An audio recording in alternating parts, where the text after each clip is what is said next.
Hello students, welcome to your own YouTube channel Oceanic Maths Infinity. Today we are going to start our second session based on set theory, and today we are going to discuss second exercise of NCERT textbook and related theory. And I hope you have enjoyed our first session. Let's start now. Type of sets. Today we are going to discuss type of sets. तो sets की कुछ types होती हैं बच्चों। पहली type के बारे में हम बात करेंगे कि सेट, नल सेट या एम्प्टी सेट या वॉइड सेट क्या होता है। चाहे आप नल सेट बोलिए, चाहे वॉइड सेट बोलिए, चाहे एम्प्टी सेट बोलिए, एक ही बात है। तो ऐसा सेट क्या होता है? A set having no element is called a null set, a void set और empty set। तो जैसा कि नाम से ही क्लियर है, empty का मतलब क्या होता है कि जिस सेट में कोई भी एलिमेंट नहीं है, नो एलिमेंट। नल सेट का भी यही मतलब है और void सेट का भी यही मीनिंग है। तो मेरे बच्चों, अब मैं आपको एक एग्जाम्पल देना चाहूंगा जिससे ये क्लियर हो जाए कि नल सेट या एम्प्टी सेट क्या होता है। तो बहुत ही अच्छा एग्जाम्पल है। A is the set of all x and x belongs to R such that x square plus 5 is equal to 0। तो ये हमारा जो सेट है, ये जैसे हम ऑलरेडी डिस्कस कर चुके हैं कि ये सेट बिल्डर फॉर्म में है। A is the set in the set builder form, x belongs to R such that x square plus 5 is equal to 0। तो जो इस इक्वेशन को सेटिस्फाई करेंगे, जो इसका सोल्यूशन होगा, वो सेट A के एलिमेंट्स होंगे। तो आप x square plus 5 equal to 0 को सोल्व करेंगे तो क्या होगा? This implies that x square is equal to -5 and what is value of x? X is equal to plus minus square root of -5। और प्यारे बच्चों, आप जानते हैं कि स्क्वायर root of -5 is not a real number. तो अगर ये रियल नंबर नहीं है तो एक्स की यहाँ पे जो वैल्यूज आती हैं वो रियल नहीं है। तो फिर ये सेट ए हमारा क्या बनेगा? इस सेट में कुछ भी एलिमेंट नहीं आएगा, कोई भी रियल नंबर नहीं आएगा, क्योंकि रियल नंबर एग्जिस्ट ही तो नहीं करता इसमें, तो कैसे आएगा? तो फिर हम सेट ए को क्या लिखेंगे? Set A is empty set. और ध्यान रहे बच्चों, एम्प्टी सेट को कैसे हम लिखते हैं? इसको हम करली ब्रेसेस को बिल्कुल खाली छोड़ देते हैं, एम्प्टी छोड़ देते हैं, इसलिए हम इसको एम्प्टी सेट भी बोलते हैं। इसमें कुछ भी लिखना नहीं होता। या फिर हम अकेला फाई यूज करते हैं इसके लिए। ये भी एक ग्रीक लेटर होता है फाई। फाई का यहाँ पे सेट थ्योरी में मीनिंग होगा कि ये एम्प्टी सेट को डिनोट करता है। तो ध्यान रहे, एम्प्टी सेट को डिनोट करने के लिए या तो करली ब्रेसेस को एम्प्टी रखिए, उसके अंदर कुछ नहीं लिखना, या फिर अकेला फाई आप यूज कर सकते हैं। तो इस तरह के सेट को हम एम्प्टी सेट बोलते हैं। Now coming to second type of set, that is singleton set.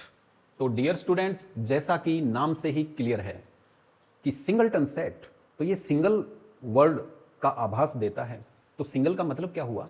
If a set has exactly single element then set is known as singleton set. तो अगर किसी सेट में सिंगल एलिमेंट होता है तो उसको हम सिंगलटन सेट बोलते हैं। फॉर एग्जाम्पल, अगर मैं लूं b इज इक्वल टू कोई भी सेट मैंने लिया, करली ब्रेसिस में मैंने एक एलिमेंट को लिख दिया, सिंगल एलिमेंट को राइट डाउन कर दिया, तो इस तरह का जो सेट बनेगा उसको हम सिंगलटन सेट बोलेंगे। ओके, ये थोड़ा सा बच्चों कंफ्यूजिंग है। कुछ बच्चों को ये चीज ध्यान में रह जाती है कि हम एम्प्टी सेट को फाई से डिनोट करते हैं। तो फिर कई बार आपसे ये पूछ लिया जाता है कि जैसे सेट बी कि करली ब्रेसिस में फाई को लिखा गया, तो कुछ बच्चों को ये कंफ्यूजन हो जाएगा कि फाई तो एम्प्टी सेट होता है, तो करली ब्रेसिस में फाई हो गया, इसका मतलब ये एम्प्टी सेट हो गया। तो नहीं बच्चों, आपको ऐसी गलती नहीं करनी है, इस मिस्टेक को नहीं दोहराना। ये सिंगलटन सेट है जिसका फाई एक मेंबर है। तो फाई यहां पे कोई भी एलिमेंट, एज एन एलिमेंट यहां काम कर रहा है, तो बी का फाई एक एलिमेंट है, एक ऑब्जेक्ट है, एक मेंबर है। ठीक है, तो इसको हम सिंगलटन सेट बोलेंगे क्योंकि एक ही एलिमेंट है। एग्जैक्टली वन एलिमेंट अगर किसी सेट में एग्जिस्ट करता है तो हम उसको सिंगलटन सेट बोलते हैं।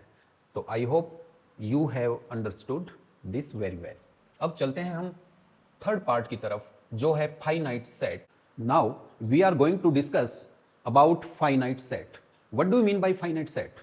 तो जैसा कि नाम से ही क्लियर है, फाइनाइट का मतलब क्या होता है, a set which has only finite number of elements is called a finite set. अगर किसी सेट में नंबर ऑफ एलिमेंट्स फाइनाइट होते हैं, फिक्स्ड होते हैं, तो उसको हम फाइनाइट सेट बोलते हैं। जैसे यहां पे एग्जांपल है, set A is equal to A E I O U, और A E I O you ये आप सबको पता है कि सभी वोवल्स हैं इंग्लिश अल्फाबेट्स में, तो फिर set of vowel is a finite set. अब बात आती है इनफाइनाइट सेट की, तो what do you mean by infinite set? तो जैसे फाइनाइट सेट को हमने डिफाइन किया कि a set which has finite number of elements, ऐसे ही हम इनफाइनाइट सेट को डिफाइन कर सकते हैं, a set that has an infinite number of elements और ऑब्जेक्ट्स और members, such type of set known as infinite set. तो जिस सेट में नंबर ऑफ एलिमेंट्स इनफाइनाइट हो, तो आप ऐसे बहुत सारे सेट्स के एग्जाम्पल दे सकते हैं।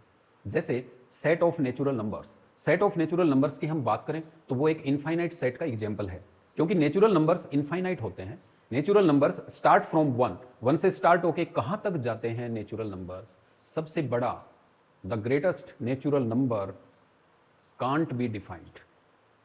सबसे बड़ा नेचुरल नंबर हम नहीं बता सकते बच्चों।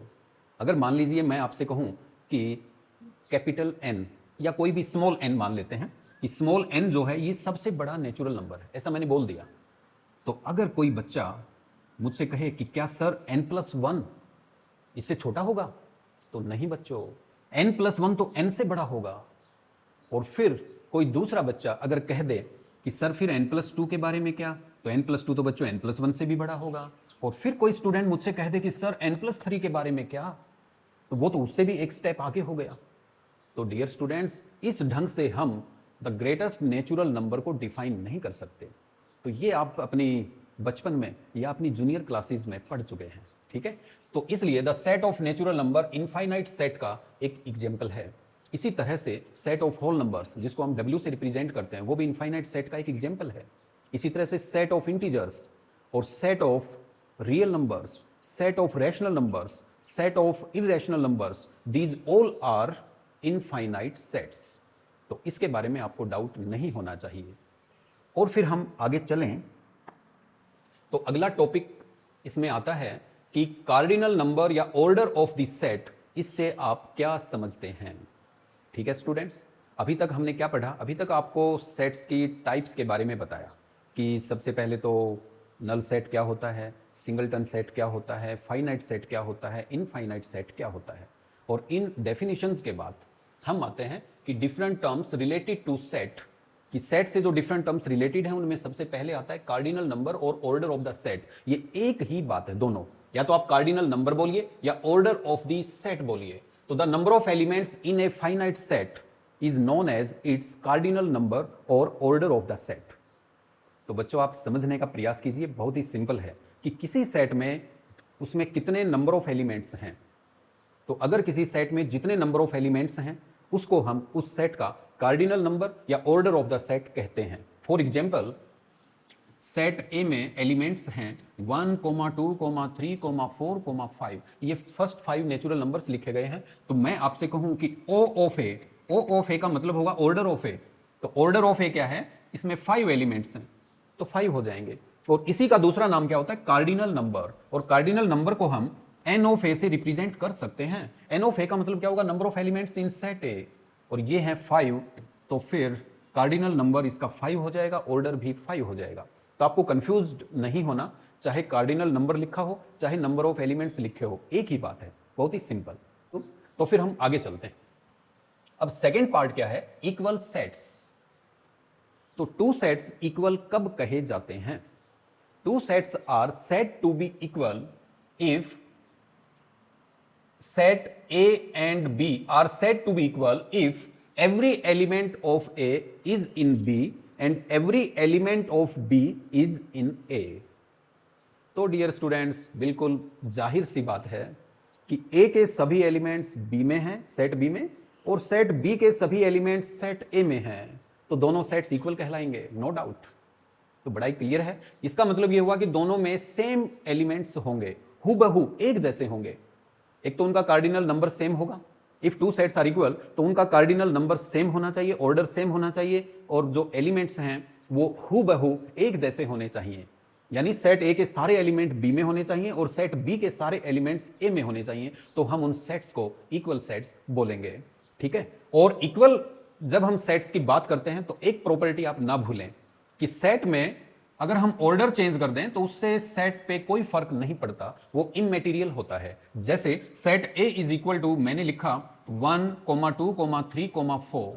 अगर मैं सेट ए को ऐसे लिख दूं कि मैं पहले 3 लिखूं, फिर 4 लिखूं, फिर 1 लिखूं, फिर 2 लिखूं, इससे कोई फर्क नहीं पड़ेगा, ये भी सेट ए ही कहलाएगा और दोनों इक्वल होंगे। तो एलिमेंट्स को आगे पीछे लिखने से कोई फर्क नहीं पड़ता है।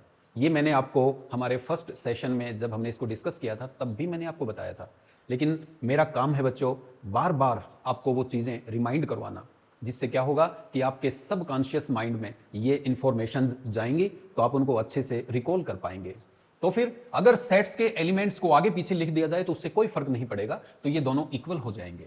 ओके, दूसरी बात एक और भी है कि अगर हम सेट ए को, अगर इसमें हमने कुछ एलिमेंट्स को रिपीट कर दिया तो वो भी एक ही बात रहेगी। ऐसा नहीं है कि हमने एलिमेंट्स को रिपीट कर दिया तो वो कोई और सेट बन जाएगा या फिर वो इक्वल नहीं होगा। फॉर एग्जाम्पल, अगर मैं 3 को 2 टाइम्स लिखता हूँ, 4 को भी मैंने 2 टाइम्स रिपीट कर दिया, और मान लीजिए 1 को मैंने 3 टाइम्स लिख दिया, फिर मैंने 2 लिखा, तो अब आप ये नहीं कह सकते कि ये कोई अलग सेट आ गया। जी नहीं, ये सेट ए ही होगा। और इसमें नंबर ऑफ एलिमेंट्स, अगर हम सेट ए में ऑर्डर ऑफ ए की बात करें तो ये नहीं है बच्चों कि आप इनको काउंट करके बता देंगे कि 1, 2, 3, 4, 5, 6, 7, 8 की ऑर्डर ऑफ ए इज 8। नहीं बच्चों, ऐसा नहीं बोलना।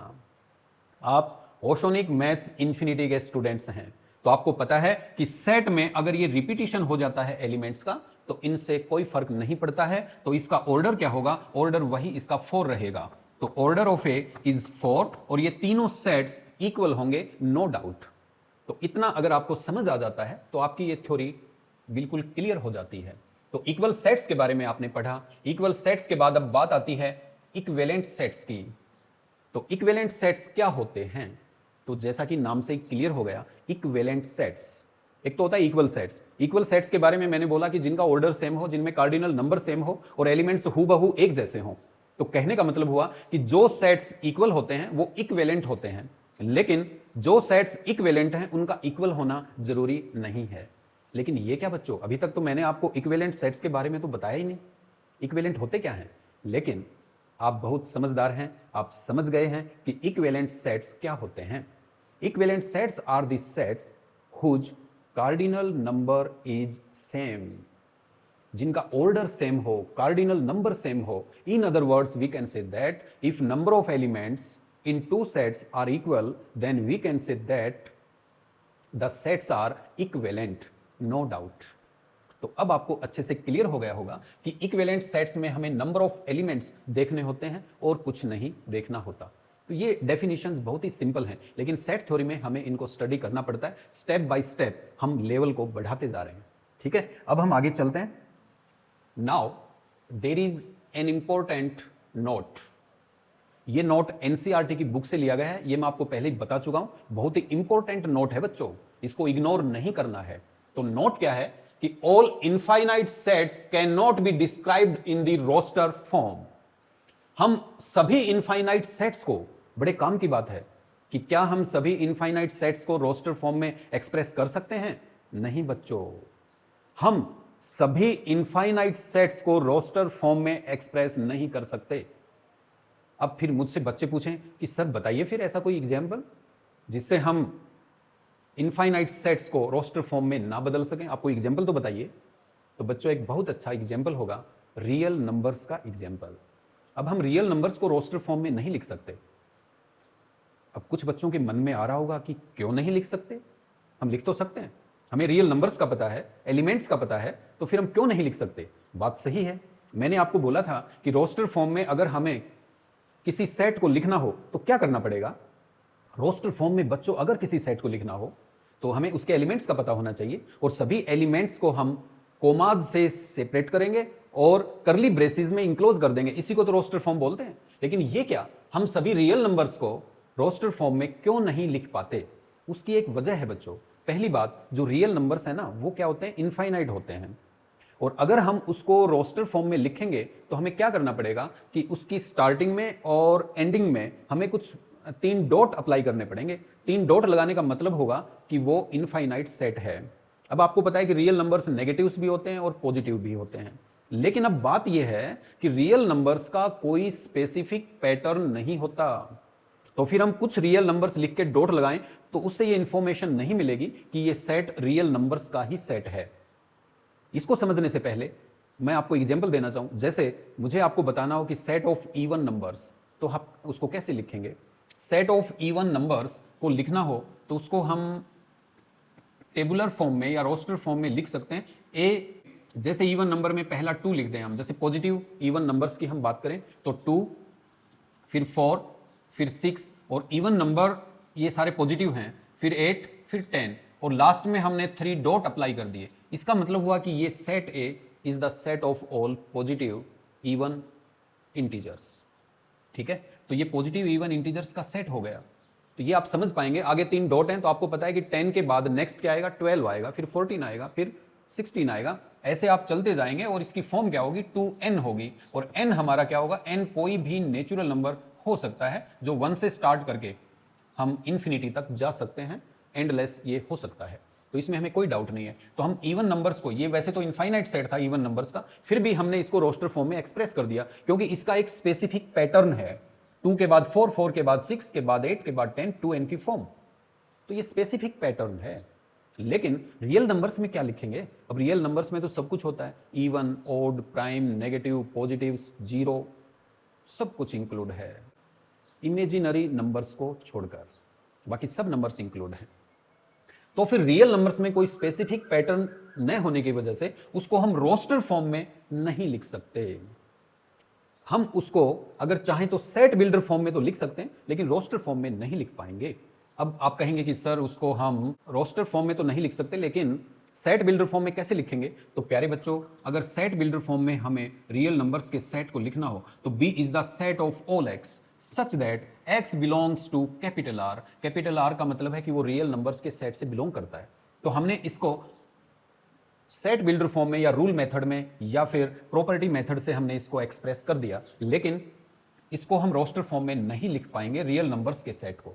ठीक है, तो ये आप समझ गए होंगे कि क्यों नहीं लिख पाएंगे, क्योंकि इसमें कोई स्पेसिफिक पैटर्न नहीं होगा। कुछ एलिमेंट्स हम लिखेंगे, डॉट डॉट लगाएंगे, तो उससे ये इंफॉर्मेशन नहीं मिलेगी कि वो रियल नंबर्स का एक सेट है। ऐसा ही यहां पे एक्सप्लेन किया गया है। For example, the set of real numbers can not be described in this form. कौन सी form? Roster form. Because the elements of this set do not follow any particular pattern. तो ये किसी पार्टिकुलर पैटर्न को follow नहीं करते हैं, इस वजह से हम इनको रोस्टर फॉर्म में नहीं लिख पाएंगे।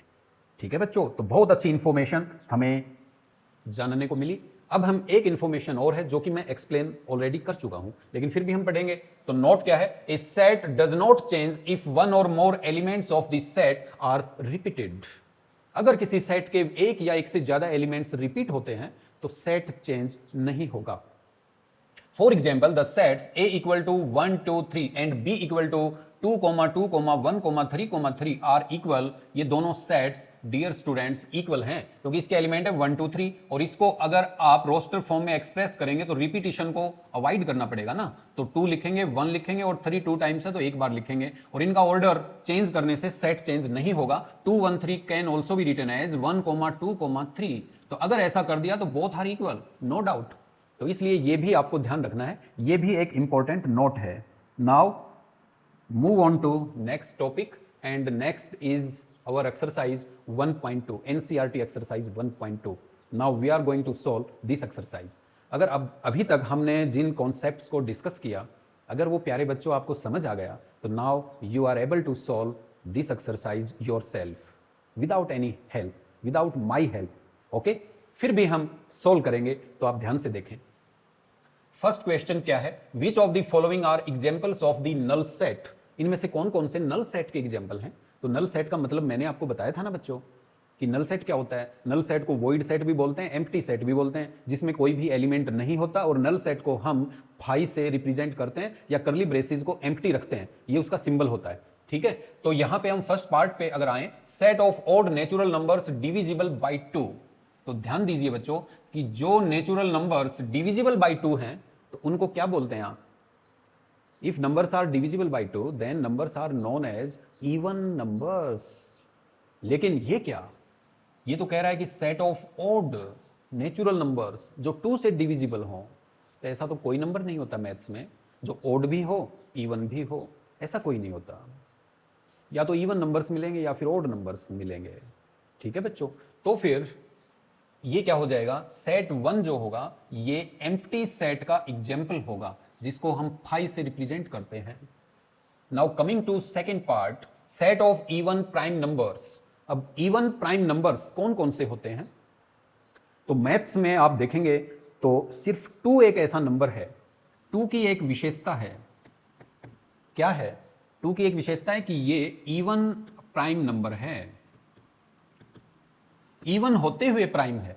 बाकी मैथ्स में और ऐसा कोई नंबर नहीं जो इवन और प्राइम हो। तो 2 की ये विशेषता है, इसलिए हम 2 को सलूट करते हैं इस विशेषता के लिए।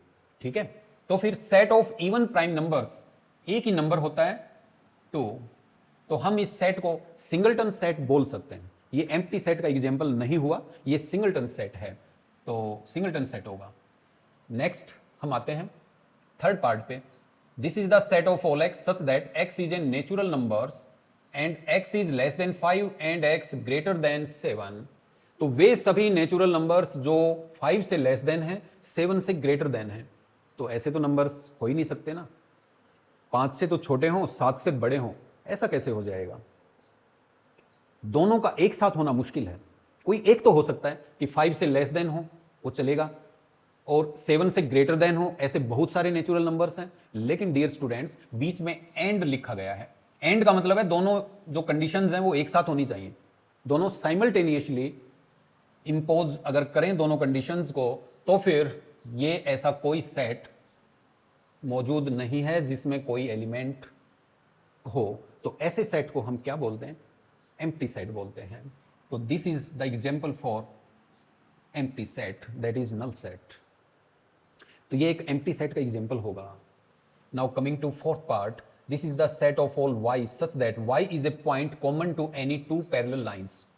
2 पैरेलल लाइंस हैं तो उनमें कौन सा पॉइंट कॉमन होता है, तो पैरेललिज्म की ये कंडीशन होती है कि उनमें कोई भी पॉइंट कॉमन नहीं होता।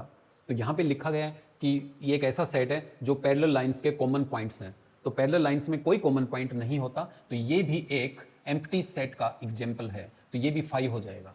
तो out of these 4 parts 1, 3 and 4 these are empty sets, but second part is not an empty set, second part is a singleton set। ठीक है, तो ये हमें मेंशन करना था, तो इस क्वेश्चन को ऐसे हम सोल्व कर सकते हैं।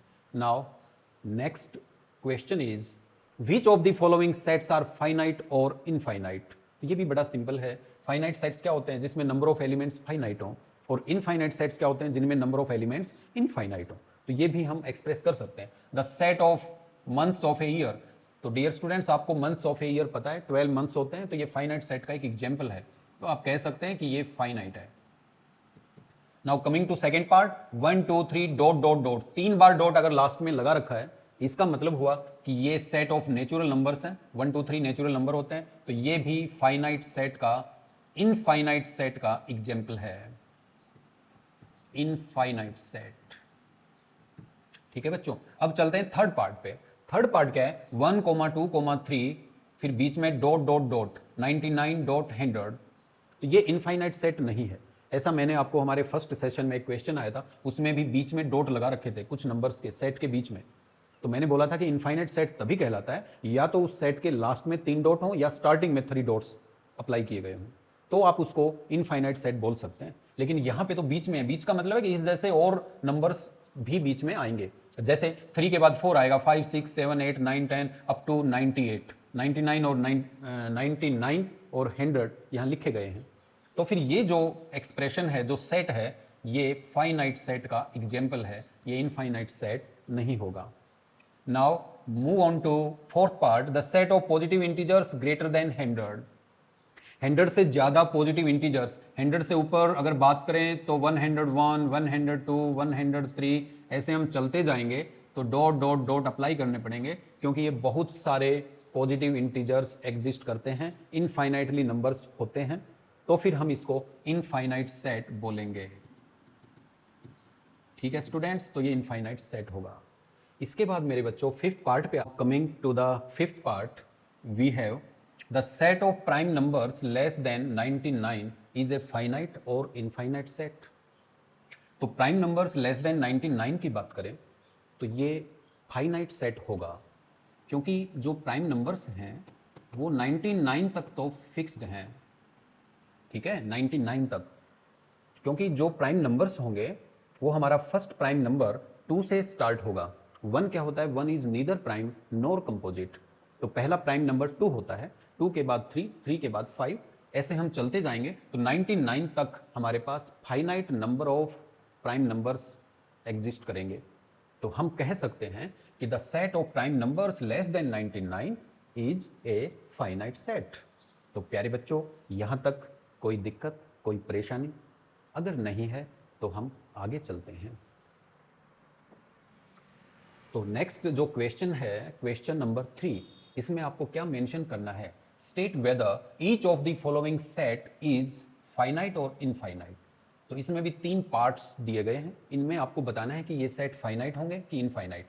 The set of lines which are parallel to the x axis. अब जैसे कोई एक्स एक्सिस गिवन है, एक्स एक्सिस भी एक लाइन होती है, आपको पता है। तो एक्स एक्सिस के पैरेलल हम जितनी भी लाइंस खींचें तो वो क्या हो सकती हैं, वो इनफाइनाइट नंबर ऑफ लाइंस हो सकती हैं जो एक्स एक्सिस के पैरेलल हों, ठीक है। ये मान लीजिए हमारा एक्स एक्सिस था, तो इसके ऊपर और नीचे जितनी चाहें उतनी पैरेलल लाइंस ड्रॉ की जा सकती हैं। तो इसका क्या मतलब हुआ कि ये जो सेट होगा, the set of lines which are parallel to the x axis, तो ये सेट इनफाइनाइट सेट कहलाएगा। Very very simple, okay. Now move on to second part, the set of letters in the English alphabet. तो सभी को पता है English alphabet में जो लेटर्स हैं वो 26 हैं, फाइनाइट हैं। तो इसमें तो इतनी सोचने की कोई बात नहीं है। अब चलते हैं थर्ड पार्ट पे, the set of numbers which are multiple of 5। अब 5 के मल्टीपल्स बहुत सारे होते हैं, तो यहाँ कोई क्राइटेरिया फिक्स्ड नहीं है कि इतने से इतने के बीच में कोई रेंज यहाँ पे नहीं दे रखी है। तो फिर आप क्या बताएंगे, the set of numbers which are multiple of 5 is an example of infinite set. तो ये इनफाइनाइट होंगे, okay students, very simple. Now move on to next, now coming to next part, fourth part is the set of animals living on the earth. This set is an infinite set or finite sets। तो dear students, the set of animals living on the earth, तो ये थोड़ा सा confusing है। कुछ students सोच सकते हैं कि the animals living on the earth is infinite in number, लेकिन ऐसा नहीं है। अर्थ पे जितने भी एनिमल्स लिविंग हैं वो फाइनाइट इन नंबर्स हैं। हो सकता है कि वो नंबर्स बहुत बड़ा नंबर हो, इनकी काउंटिंग बहुत बड़ा आंकड़ा हो, लेकिन एनिमल्स लिविंग ऑन द अर्थ ये फाइनाइट होंगे। सच्चाई तो यह है कि अर्थ के ऊपर जितने भी क्रिएचर्स हैं वो भी फाइनाइट हैं, क्योंकि अर्थ खुद, अर्थ का एक वॉल्यूम है, अर्थ का मास है, तो सब कुछ फिक्स्ड है, वो फाइनाइट है। तो अर्थ के ऊपर जितने भी लिविंग एनिमल्स हो सकते हैं वो सारे के सारे फाइनाइट होंगे, इनफाइनाइट नहीं होंगे। तो ये जो सेट है ये फाइनाइट सेट का एक एग्जाम्पल है। Now coming to fifth part, the set of circles passing through origin. तो ओरिजिन से जितने भी सर्कल्स पास होते हैं, जैसे मान लो ओरिजिन है, ओरिजिन आपको पता है कि एक्स एक्सिस और वाई एक्सिस दोनों जिस पॉइंट पे इंटरसेक्ट करते हैं उसको ओरिजिन बोलते हैं। तो वे सभी सर्कल्स जो ओरिजिन से पास होते हैं, तो ओरिजिन का मतलब होता है एक पॉइंट, और एक पॉइंट से इनफाइनाइटली मैनी सर्कल्स पास हो सकते हैं। अलग अलग रेडियस के, डिफरेंट रेडियाई के बहुत सारे सर्कल्स ओरिजिन से पास हो सकते हैं, तो फिर ये इनफाइनाइट आएगा। तो फिर the set of circles passing through the origin is an infinite set. Now move to next question, question number 4, in the following state whether A or equal to B or not. कौन कौन से sets equal हैं या नहीं हैं, ये आपको बताना है। तो सेट ए में एलिमेंट्स हैं A B C D, set B में है डी सी बी ए। तो आपको पता है कि यहाँ जो डिफरेंस है वो ऑर्डर में है, नंबर ऑफ एलिमेंट्स इक्वल हैं और एलिमेंट्स एग्जैक्टली इक्वल हैं, तो फिर ए और बी दोनों सेट्स क्या हो जाएंगे, इक्वल सेट्स, इक्वल सेट्स, ठीक है, क्योंकि इसमें क्या ए बी सी डी, इधर ए बी सी डी, तो यहां ऑर्डर में चेंजिंग है, और ये मैंने आपको पहले बताया था कि ऑर्डर चेंज करने से सेट चेंज नहीं होता, तो फिर ये इक्वल हो जाएंगे। Coming to second part, set A is equal to 4 8 12 16, 4 8 16, अगर ये 12 होता 18 की जगह, अगर 12 होता तो ये सेट्स इक्वल हो जाते, लेकिन ऐसा नहीं है, सेट्स में elements are not exactly same, so we can say that A and B are not equal, A is not equal to B, तो ये इक्वल नहीं है। अब थर्ड पार्ट पे आते हैं, a is equal to 2 4 6 8 10, b is the set of all x such that x is a positive even integer and x is less than or equal to 10, तो positive even integers होने चाहिए, तो ये सारे even integers हैं positive, ठीक है, और less than or equal to 10 है, तो दोनों इक्वल हो गए, there is no difference between a and b, all members are exactly same and number of elements are also equal, it means both sets are equivalent as well as equal, तो हम कह सकते हैं कि a equal to B. Okay, अब चलते हैं fourth part पे, a is the set of all x such that x is A multiple of 10, 10 का मल्टीपल, लेकिन b में तो 10 के मल्टीपल्स नजर नहीं आ रहे, 10 20 30 ये ही 10 के मल्टीपल्स हैं, 15 and 25 are not multiples of 10, तो ये नहीं है, तो इसका मतलब a set is not equal to set b। Now move on to next question, are the following pair of sets equal, give reasons, a very important question, क्या ये sets equal हैं, तो विद रीजंस आपको explain करना है, तो ये आप समझ रहे हैं स्टूडेंट्स कि हम जो भी एक्सप्लेनेशन देते हैं वो विद रीजंस होता है, ठीक है।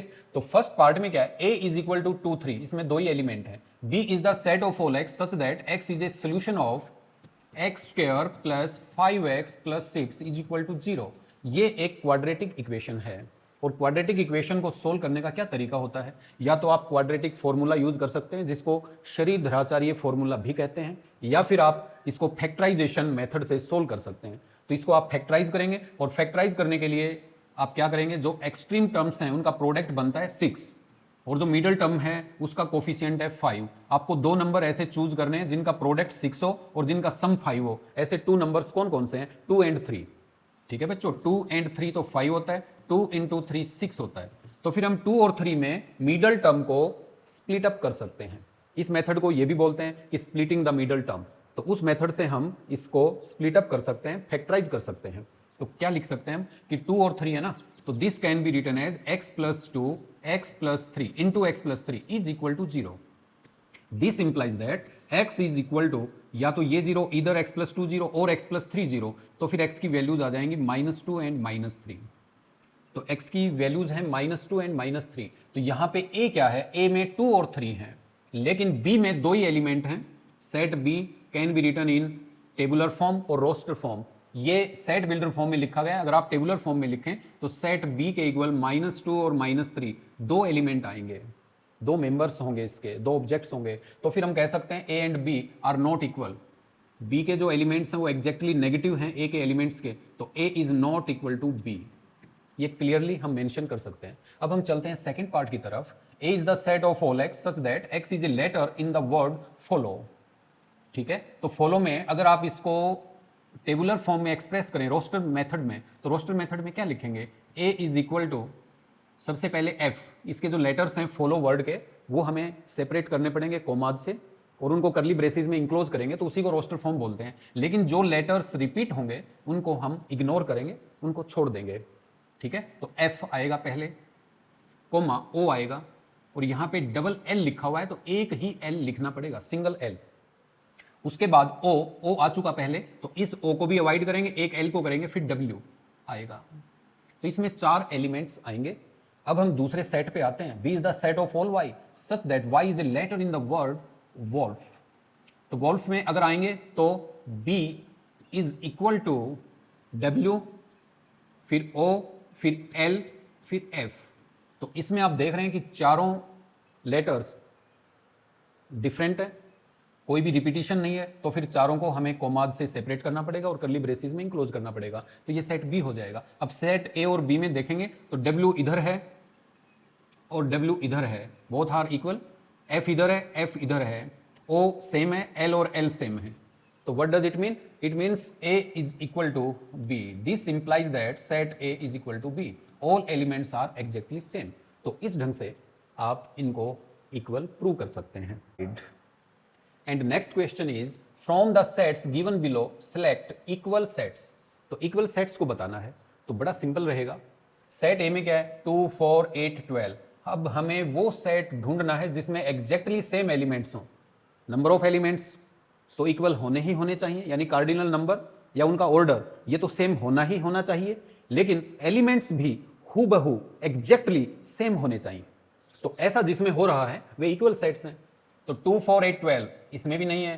2 4 8 12 यहां भी नजर नहीं आ रहे. 2 4 8 12 2 4 8 12 2 4 8 12 2 4 8 12 2 4 8 12 जी नहीं.